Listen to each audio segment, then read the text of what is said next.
En attendant, on a des cours du pétrole qui restent sous pression. Pourquoi? Parce que Washington est en train de déployer, John, autour de l'Iran, les plus fortes capacités militaires depuis la guerre en Irak en 2003.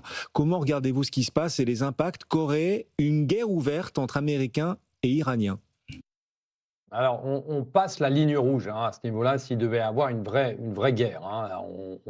C'est pas du tout ce qu'on a vu par le passé. On serait vraiment dans une crise pétrolière déjà très grave.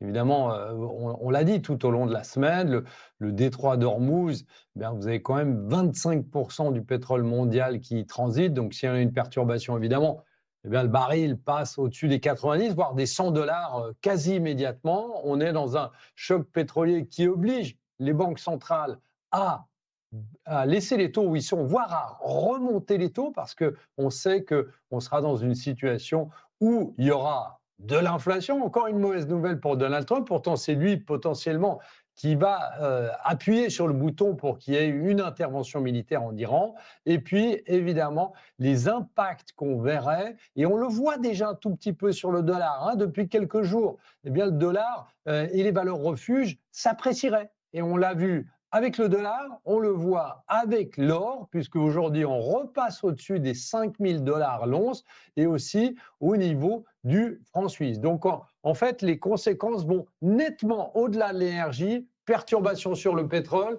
sur l'inflation, sur les banques centrales et puis évidemment sur la volatilité. Et puis juste, je me permets juste de dire une chose, Guillaume, qui est assez importante.